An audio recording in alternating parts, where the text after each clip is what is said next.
والسلام علی سید الانبیاء والمرسلین نبینا محمد وعلی آلہ وصحبہ اجمعین، اما بعد۔ محترم ناظرین کرام،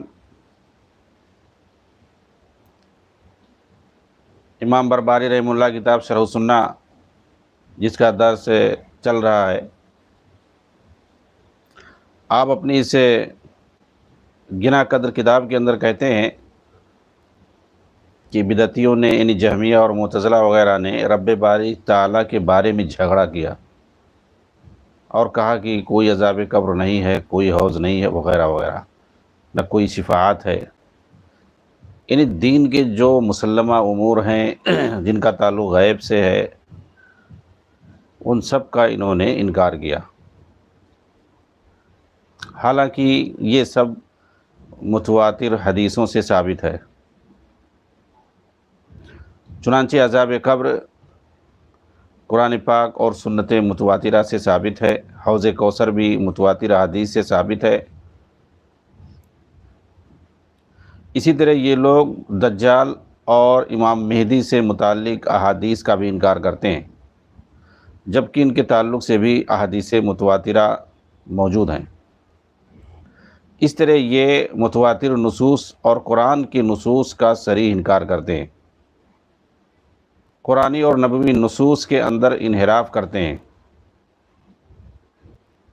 کس قدر برے ہیں ان کے عقائد اور وہ مناہج جو یہ اسلام کے نام پر کرتے ہیں۔ انہوں نے شفاعت کا انکار کیا جو کہ کتاب و سنت سے ثابت ہے۔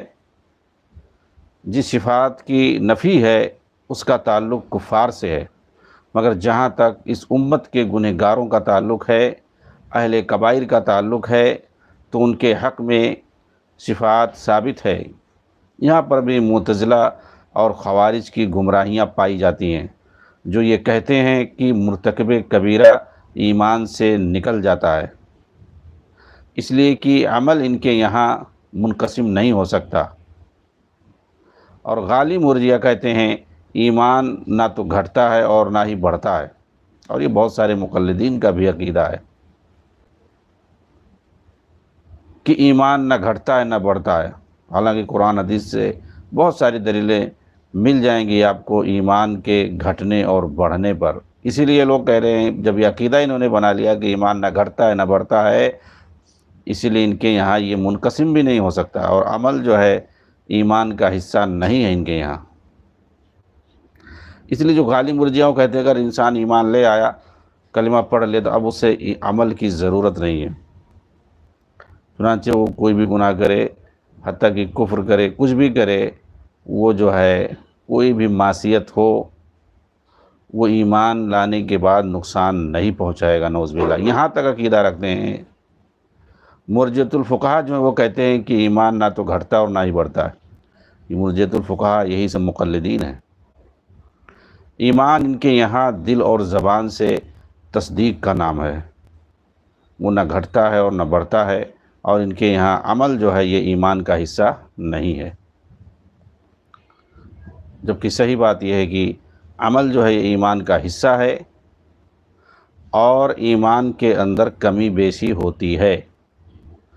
خوارج اور معتزلہ کے یہاں مرتکب کبیرہ ایمان سے نکل جاتا ہے، اس لیے ایمان کمی بیشی کو قبول نہیں کرتا ان کے یہاں۔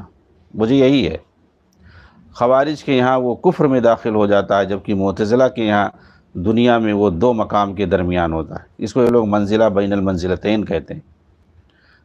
ان دنیا میں نہ وہ مسلمان رہتا ہے اور نہ ہی کافر رہتا ہے، دونوں کے درمیان میں رہتا ہے، اٹکا رہتا ہے۔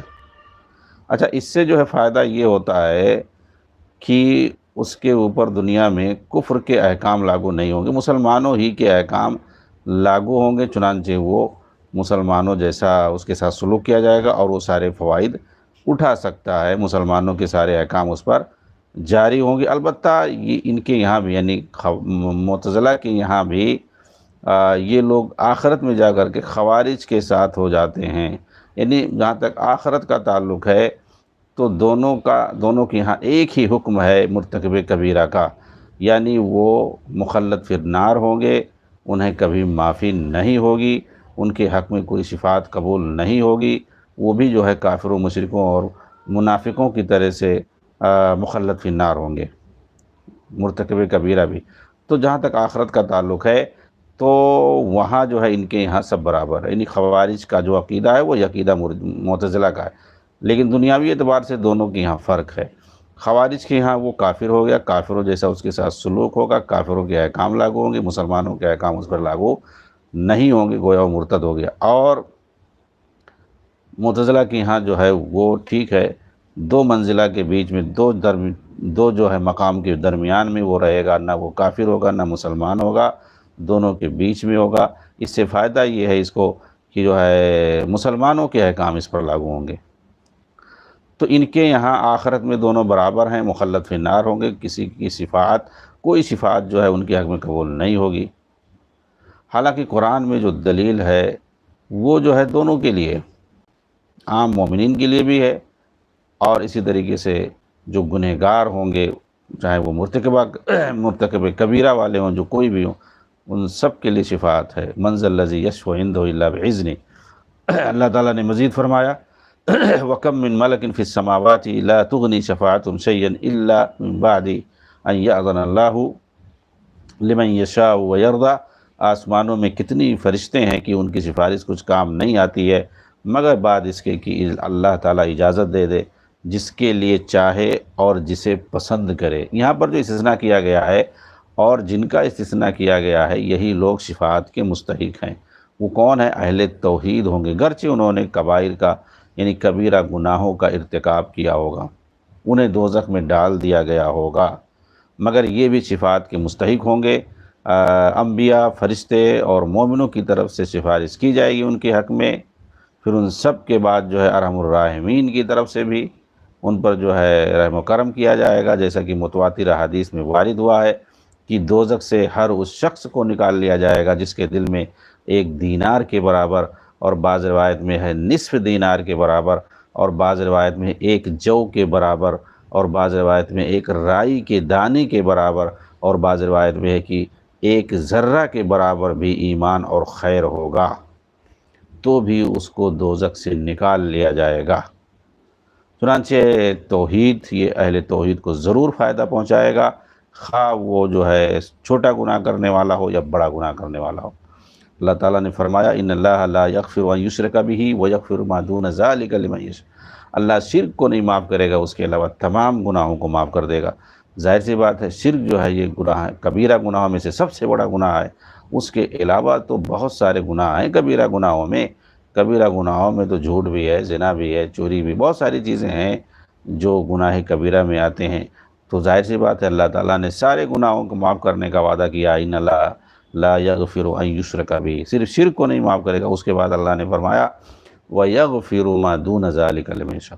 شرک سے جو کمتر ہیں، شرک کے بعد جو گناہ ہیں ان سب کو اللہ معاف کر دے گا جس کو چاہے گا۔ تو ظاہر سی بات ہے گناہ کبیرہ والے یہ جو ہے تحت المشیہ ہوتے ہیں، اللہ کی مشیت کے تحت ہوتے ہیں۔ اللہ تعالیٰ جس کو چاہتا ہے معاف کر کے جنت میں سیدھا بھیج دے گا، اور جس کو جو ہے چاہے گا اس کو جو ہے سزا دے گا، لیکن سزا دینے کے بعد اگر وہ توحید والا تو اسے پھر دوبارہ نکالے گا وہاں سے اور جنت میں ڈال دے گا۔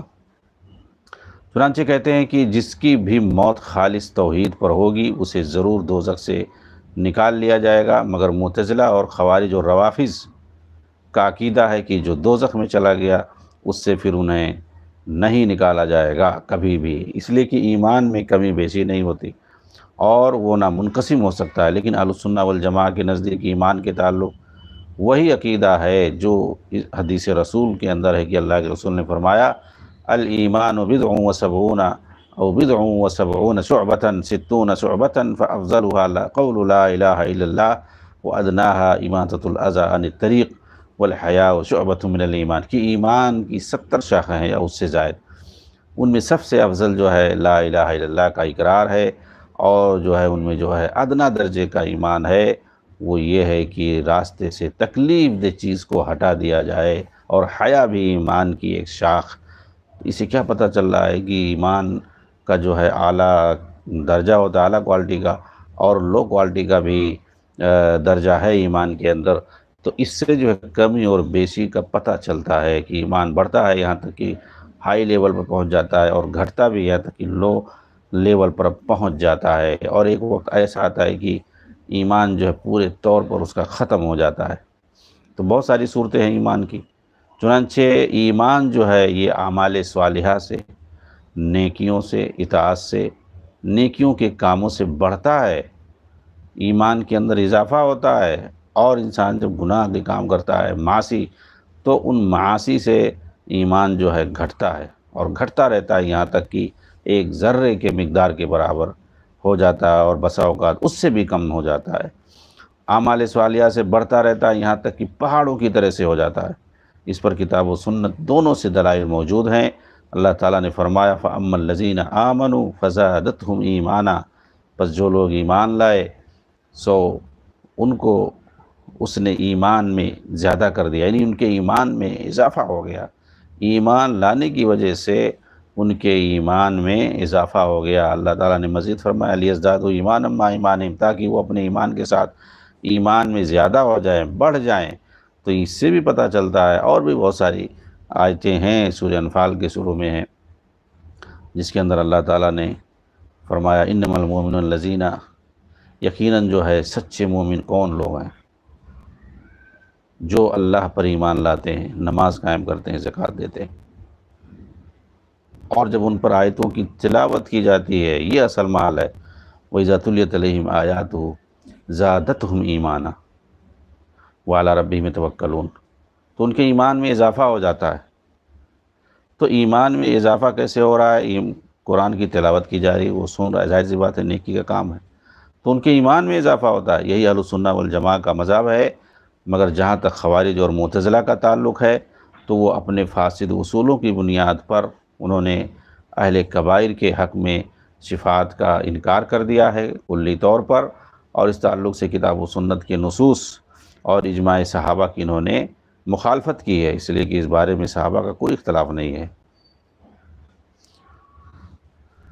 اچھا، ایک چیز یہ بھی کہتے ہیں یہ لوگ کہ جنت اور دوزخ ابھی پیدا شدہ نہیں ہے۔ اس وقت کہہ رہے ہیں کہ ابھی نہیں ہے، ہوگا لیکن ابھی نہیں ہے۔ وہ جب قیامت قائم ہوگی اس وقت جنت اور دوزخ کو پیدا کیا جائے گا، ابھی پیدا ہو جائے تو یہ بیکار چیز ہے۔ تو پھر اور حضرت آدم کہاں تھے؟ وہاں جہاں سے ان کو نکالا، کہہ رہے کہ بس یہیں دنیا میں یمن کے اندر عدن نامی جو جگہ ہے وہیں پر ایک باغ ہے، وہیں پر وہ لوگ رہتے تھے۔ وہ جگہ بھی بتاتے ہیں، ہاں، جس کو ایڈن گارڈن کہتے ہیں، تو وہیں پر تھے، اور وہیں سے جو ہے انہیں اتارا گیا۔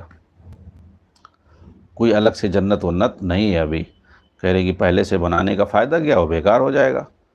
کوئی اللہ تعالیٰ ایسا کام نہیں کرے گا کہ پہلے سے اتنا سال پہلے اس کو بنا کر کے اتنی لمبی مدت پہلے ہی بنا کے رکھے رہے تو وہ باسی ہو جائے گا، پرانا ہو جائے گا، ایسا ویسا۔ مطلب اپنی طرف سے یہ لوگ الٹی سیدھی باتیں کرتے ہیں، دینیات کے بارے میں بھی، غیبیات کے بارے میں بھی۔ اللہ تعالیٰ نے جو خبر دی ہے، اس کے رسول نے جو خبر دی ہے وحی کی شکل میں، اس پر جو ہے ان کا خیال نہیں ہے یا اس کا دھیان نہیں دیتے ہیں۔ یہ اپنی عقلوں کو ہر جگہ دوڑاتے ہیں، اسی لیے کہتے ہیں کہ قرآن جنت اور دوزخ ابھی پیدا شدہ نہیں ہیں۔ اور بہت سارے لوگ شعر شاعری بھی اس پر مارتے ہیں، ہاں۔ تو جو خاص طور سے عقل پرست ہیں، جو درایت کی بات کرتے ہیں، کہتے ہیں کہ دین کے اندر کوئی چیز غیر معقول نہیں ہے، ساری چیزیں سائنٹیفک ہیں وغیرہ، یہ اگر کوئی بولے سمجھ لو کہ اس کے اندر ضرور کچھ ہے مسئلہ۔ تو عقل کی جب کوئی بات لاتا ہے اور درایت کی بات، سائنٹیفک، لوجک، اینالوجک، فلسفہ اور منطق کو اس میں گھسانے کی کوشش کرتا ہے، وہی لوگ جو ہے ان ساری گمراہیوں کے۔ اس لیے اب دیکھیں تصوف کے اندر بہت ساری چیزیں ہیں، اس میں یہ بھی لفڑا ہے۔ وہ لوگ کہیں گے کہ ہم جو اللہ کی عبادت جنت کی وجہ سے نہیں کر رہے کہ اللہ ہمیں جنت دے دے، دوزخ سے بچا لے۔ حالانکہ بھئی مومنوں کو تو یہی کہا گیا ہے کہ جنت نہیں، اللہ کی نعمتوں کے چاہت میں، اور سب سے بڑی کامیابی ہے اگر آدمی جنت میں چلا جائے اور دوزخ سے بچ جائے، اور دعا اگر انسان کرتا ہمیشہ کہ اللہ تعالیٰ ہمیں تو عذاب جہنم سے بچا، تو اسی لیے وہ عبادت کرتا ہے تاکہ اللہ کے عذاب سے بچ جائے، جنت میں چلا جائے۔ سب سے بڑی اس کی خواہش یہی ہے، اور قرآن حدیث میں یہی تعلیم ہے۔ اسی کو ترغیب و ترغیب کہتے ہیں، مختلف اسلوب میں پیش کیا گیا ہے۔ جنت کی طرف ترغیب دلائی گئی ہے، رغبت دلائی گئی ہے، اور دوزخ کے عذاب سے جو ہے ڈرایا گیا ہے، وغیرہ وغیرہ۔ لیکن یہ کہتے ہیں کہ ہم جو اللہ کے عشق میں، اللہ کی محبت میں عبادت کرتے ہیں، مطلب انہیں جنت دوزخ کی کوئی فکر نہیں ہے، نہ جنت کی تڑپ ہے، نہ آخرت کا ڈر ہے، نہ دوزخ کے عذاب کا ڈر ہے وغیرہ وغیرہ۔ اور انہی لوگوں کے ہاں یہ ہے کہ ابھی یہ سب پیدا ہوتا نہیں، ایک وقت آئے گا پیدا ہوگا، اور پیدا ہوگا تو پھر دوزخ کے بارے میں یا جنت کے بارے میں کہ وہ ایک مدت تک رہے گا، اس کے بعد سب ختم ہو جائیں گے۔ اور دوزخ کے تعلق سے خاص طور سے کہ جب عذاب دے دیا جائے گا، سب کو برابر ہو جائے گا حساب کتاب، اس کے بعد جو ہے سب ختم ہو جائے گا، کچھ نہیں رہے گا۔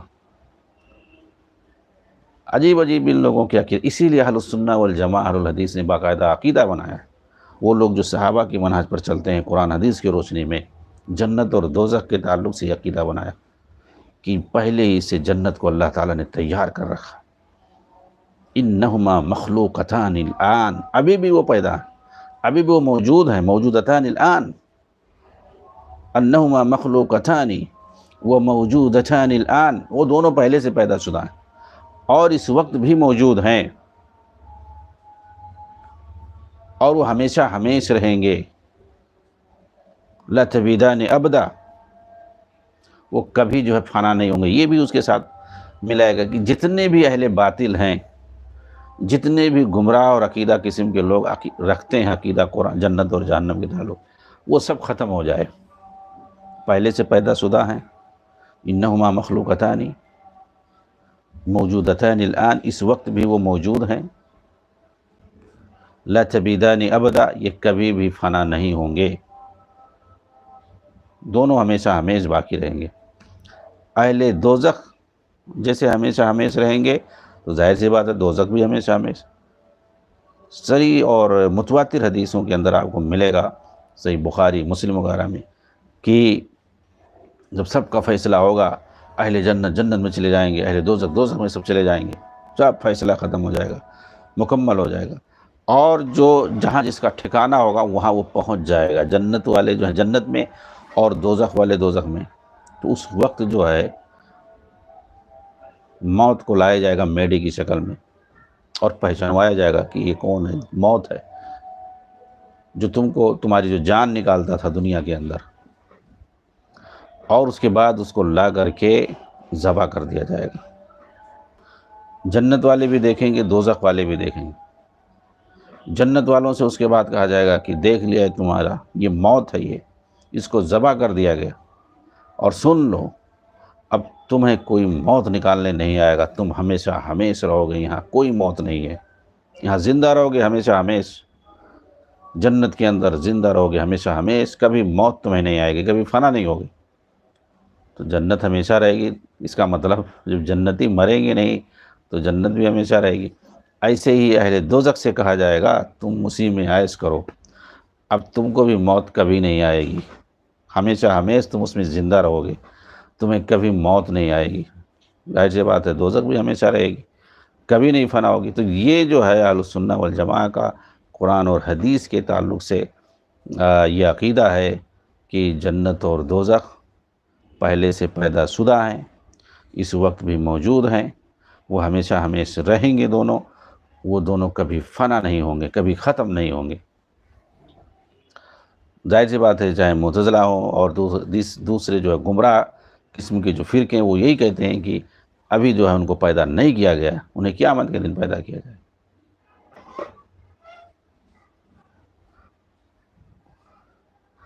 اور انہیں معتزلہ میں جہمیہ کو بھی شامل کیا گیا، ابن تیمیہ بھی جو ہے جہمیہ کو نے شامل کیا ہے، اور کہ ان کا بھی یہی عقیدہ ہے، اور کہتے ہیں کہ یہی معاملہ مامون کے فتنے کا بھی ہے۔ لوگ کہتے ہیں کہ وہ معتزلی تھا، معتزلی نے یہ کیا وہ کیا، ابن تیمیہ نے اپنی کتابوں میں بعض جگہ ایسا ذکر کیا ہے، تو اسے مراد جو ہے مامون ہے، مامون خلیفہ جو ہارون رشید کا لڑکا تھا۔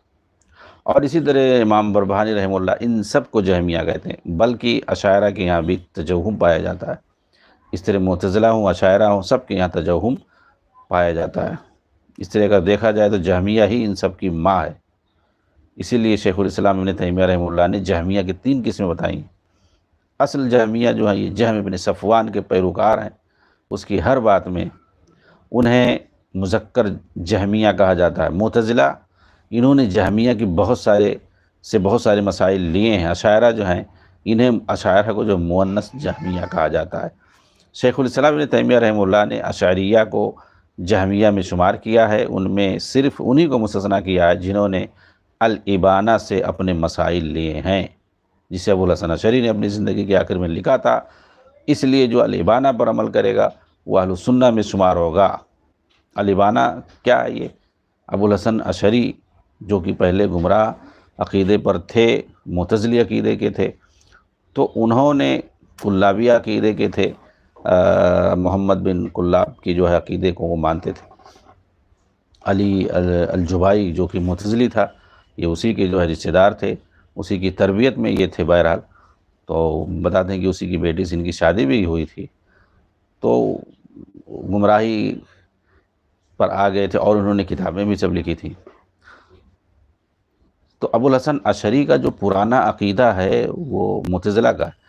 اس کے بعد جو ہے آخر میں امام احمد کی کتابوں کو پڑھ کر کے ان کا عقیدہ صحیح ہوا، جب پڑھا انہوں نے تو، اور انہوں نے پھر پرانے عقیدے سے رجوع کر لیا، اور امام احمد رحمہ اللہ کا جو عقیدہ تھا اہل سنہ والجماعہ کا، اس کے مطابق ان کا عقیدہ ہو گیا، اور آخر میں انہوں نے یہ کتاب لکھی الابانہ، اس کے اندر اصرات کی، اس کے اندر انہوں نے اہل سنہ والجماعہ کا عقیدہ لکھا ہوا۔ تو جو اپنے آپ کو اشعری کہتے ہیں وہ گویا معتزلہ کے عقیدے پر ہیں، وہ ابو الحسن اشعری کی طرف اپنی نسبت کرتے ہیں، حالانکہ عقیدہ ان کا معتزلہ کا ہے۔ یعنی ابو الحسن اشعری کا جو پرانا عقیدہ تھا یہ اسی کو مانتے ہیں، اسی پر قائم ہیں، لیکن اپنے آپ کو اشعری کہتے ہیں۔ کچھ چیزوں میں انہوں نے سدھار پیدا کر لیا تھا، لیکن بہرحال وہ گمراہی ہے۔ تو یہ جو ہے ابو الحسن اشعری کے اسی قدیم مذہب کو مانتے ہیں، اور اسی لیے ان کو جو ہے اشاعرہ کہتے ہیں۔ اور ان کا جو آخری مذہب تھا، جدید مذہب، اس کو یہ لوگ نہیں مانتے، اور ابانہ کے بارے میں کہتے ہیں کہ جھوٹ ہے، نعوذ باللہ۔ بہرحال یہ اس کی جو ہے تفصیل ہے ابو الحسن اشعری کے بارے میں، چنانچہ ان کا عقیدہ جو ہے آخر میں صحیح ہو گیا تھا، اور الابانہ جو انہوں نے لکھی، اسی لیے شیخ الاسلام ابن تیمیہ نے کہا کہ یہ جہمیہ جو اشاعرہ میں آتے ہیں، ان سے جو ہے یعنی اشاعرہ میں سے ان لوگوں کو الگ کر لیا گیا جو ابانہ کو مانتے ہیں۔ تو گویا اشاعرہ میں بھی دو طرح کے لوگ ہیں، کچھ لوگ ابانہ کو مانتے ہیں، تسلیم کرتے ہیں، تو جو لوگ تسلیم کرتے ہیں تو ان کا عقیدہ صحیح ہے، اور الابانہ کے مطابق وہ اپنا عقیدہ بناتے ہیں۔ اسی لیے انہوں نے کہا کہ بشرطے کہ وہ اپنی نسبت اشاعرہ کی طرف نہ کرے، یعنی وہ اشاعرہ جو الابانہ کو مانتے ہیں، ٹھیک ہے مانتے ہیں، تو ابن تیمیہ رحمہ اللہ کہتے ہیں کہ ان کو جو ہے جہمی اشاعرہ نہیں کہا جائے گا، اس کو نکال لیا جائے گا وہاں سے، کیونکہ الابانہ کو مانتے ہیں یہ، تو الابانہ کے اندر جو صحیح عقیدہ ہے وہی بیان کیا گیا ہے، لیکن ساتھ میں یہ شرط لگاتے ہیں کہ وہ اپنے آپ کو اشعری نہ کہیں، اشاعرہ کی تم نسبت نہ کرے، کیونکہ انہیں شبہ ہے۔ جب تم الابانہ کو مان رہے ہو تو اپنے آپ کو اشعری کیوں کہہ رہے ہو بھائی؟ اشعری کہنے سے جو ہے جو گمراہ فرقہ ہے اس کی طرف تم کہو کہ ابو الحسن اشعری کی طرف ہم نسبت کرتے ہیں، جسے امام شافعی کی طرف لوگ نسبت کرتے ہیں، چاہے ان کے قدیم مذہب کو مانیں یا جدید مذہب کو، تو ابو الحسن اشعری کے ہم جدید مذہب کو مان رہے ہیں، پھر بھی ہم اشعری کہہ رہے ہیں اپنے آپ کو، کیونکہ ان کا عقیدہ صحیح تھا۔ تو امام ابن تیمیہ رحمہ اللہ کہہ رہے ہیں کہ اپنے آپ کو اشعری نہ کہو، کیونکہ اس سے جو گمراہ فرقہ ہے ابو الحسن اشعری کے قدیم مذہب کو ماننے والے جو ہیں، اس میں جو ہے شبہ ہوتا ہے، یعنی تم کو بھی مان لیا جائے گا، تم بھی وہی لوگ ہو۔ اسی لیے جو ہے اس فتنے کے ڈر سے اپنے آپ کو نہ کہو اشعری، بلکہ اہل سنہ میں اپنے آپ کو شمار کرو،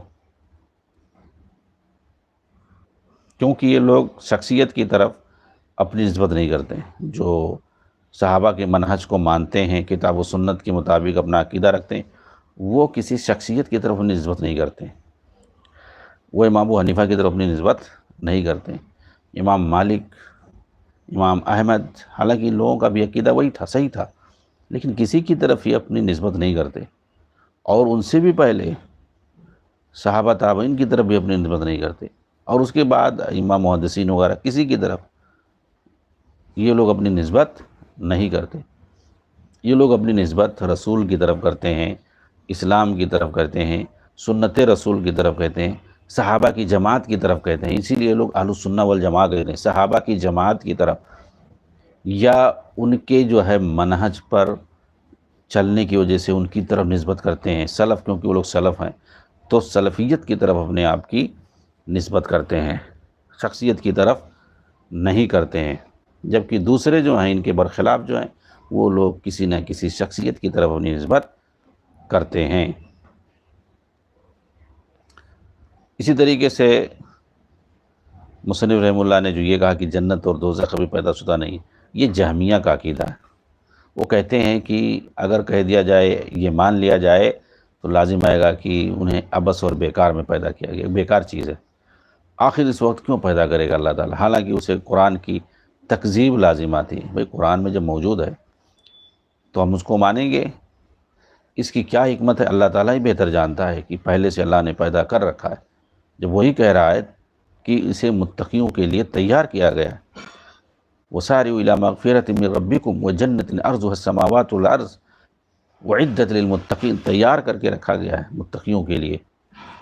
ایک دوسرے سے بڑھ کر آگے بڑھو، دوڑو اپنے رب کی جانب، بخشش کی طرف، اور اس جنت کی طرف جس کی چوڑائی آسمان اور زمین کے برابر ہے، اور یہ متقیوں کے لیے تیار کی گئی ہے۔ اور جب رسول اللہ صلی اللہ علیہ وسلم کو معراج کرایا گیا تو اس وقت آپ صلی اللہ علیہ وسلم نے جنت کو اپنی نگاہوں سے دیکھا، چنانچہ اللہ تبارک و تعالیٰ نے فرمایا عند سدرۃ المنتہی عندہا جنت المأویٰ، آخری حد کی بیری کے پاس، اسی کے پاس ہمیشہ رہنے کی جنت ہے۔ سدرۃ المنتہی جنت میں ہے، اور فردوس سب سے اعلیٰ مخلوق ہے، اسی کے اوپر رحمان کا عرش ہے۔ اس طرح جنت اس وقت موجود ہے، اور قرآن و حدیث سے بے شمار نصوص ہیں جو جنت اور دوزخ کے وجود پر دلالت کرتے ہیں۔ مومنوں کی روحیں اس وقت جنت میں ہیں، جو جہاں چاہتی ہیں سیر کرتی ہیں، اور دیگر مومنوں کی روحیں بھی جنت میں موجود ہیں، وہ عرش کے نیچے قندیلوں میں آ کر پناہ لیتی ہیں۔ کفار کی روحیں سجین میں ہیں، اللہ تعالیٰ نے فرمایا کلا ان کتاب الابرار لفی سجین کلا ان کتاب الفجار لفی سجین وما ادراک ما سجین کتاب مرقوم، ہرگز نہیں، بے شک نافرمان لوگوں کا نام اعمال یقیناً دائمی سخت قید کے دفتر میں ہے۔ تمہیں کیسے معلوم کہ سخت دائمی دفتر کیا چیز ہے؟ وہ ایک کتاب ہے جو واضح طور پر لکھی ہوئی ہے۔ چنانچہ بے شمار دلائل کی روشنی میں یہی پتہ چلتا ہے کہ دونوں اس وقت موجود ہیں، یعنی جنت اور دوزخ، مگر معتزلہ اور جہمیہ اس کا انکار کرتے ہیں، اللہ ان کا برا کرے۔ جہم بن صفوان اور اس کے پیروکار اپنے فاسد اصولوں کی بنیاد پر کہتے ہیں کہ جنت اور دوزخ دونوں فنا ہو جائیں گے، ہمیشہ نہیں رہیں گے، جبکہ قرآن اور سنت دونوں اس بات پر دلالت کرتے ہیں کہ جنت اور دوزخ دونوں ہمیشہ ہمیشہ رہیں گے، اللہ کی مرضی اور اس کی قدرت سے ان کی کوئی انتہا نہیں ہے۔ چنانچہ اللہ تعالیٰ جب جنت کا ذکر کرتا ہے تو کہتا ہے کہ اس میں لوگ ہمیشہ ہمیشہ رہیں گے، اور جب دوزخ کا ذکر کرتا ہے تو کہتا ہے کہ اس میں بھی لوگ ہمیشہ ہمیشہ رہیں گے۔ اس طرح قرآن میں 3 جگہ دوزخ کی ابدیت کا ذکر آیا ہے، اور ساتھ ہی اس میں رہنے والوں کی ابدیت کا بھی ذکر ہے، اور یہی اہل السنہ والجماعہ کا مذہب ہے۔ مگر یہ گمراہ لوگ کہتے ہیں کہ یہ دونوں اس وقت موجود نہیں ہیں، اور اس وقت ان کی پیدائش ایک عبث چیز ہے، اللہ ان کا برا کرے، انہیں پیدا کیا جائے گا کہتے ہیں، پھر فنا ہو جائیں گے۔ یہ جو ہے جہمیہ کا مذہب ہے، مگر معتزلہ اور دیگر تمام اہل البدع ان کے ساتھ اس مسئلے میں نہیں ہے۔ میں سمجھتا ہوں یہ ان کے تفردات میں سے ہے، یعنی جہمیہ کے، کہ جنت اور دوزخ کے فنا ہونے کا مسئلہ جو ہے یہ ایک وقت آئے گا فنا ہو جائیں گے۔ اس طرح یہ گمراہ فرقوں میں سب سے زیادہ گمراہ، یعنی جہمیہ سب سے زیادہ گمراہ ہے۔ بہت سے گمراہ فرقے جسے معتزلہ اور دوسرے لوگ ہیں، وہ یہ تو کہتے ہیں کہ ابھی نہیں پیدا، اللہ تعالیٰ آخرت میں پیدا کرے گا، لیکن جب پیدا کر دے گا تو ہمیشہ ہمیشہ رہیں گے۔ تو بہت سارے اہل بدعت یہی کہتے ہیں، لیکن جہمیہ جو ہے اس سب سے آگے کہہ رہے کہ فنا ہو جائیں گے، ایک وقت آئے گا، کچھ وقت تک رہے گا، پھر فنا ہو جائے گا۔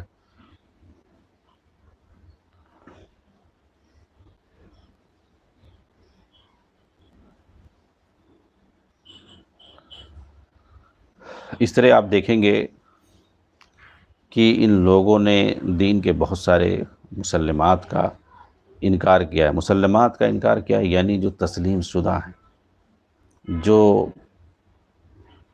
متواتر حدیثوں سے اور صریح نصوص سے، قرآن اور حدیث سے جو چیزیں ثابت ہوں اس کا انکار کرنے والا دائرہ اسلام سے خارج ہو جاتا ہے۔ تو یہ جو جہمیہ ہیں اور ان کے ساتھ دیگر گمراہ فرقے، انہوں نے بہت ساری ایسی دین کی مسلمات کا انکار کیا ہے۔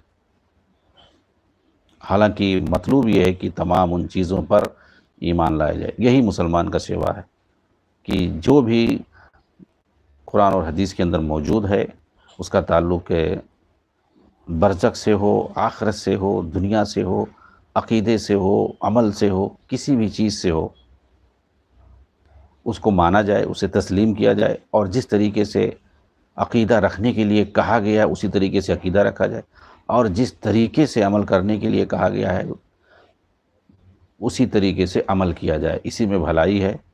میں اسی پر اپنی بات کو ختم کرتا ہوں۔ وآخر دعوانا الحمدللہ رب العالمین، والسلام علیکم ورحمۃ اللہ وبرکاتہ۔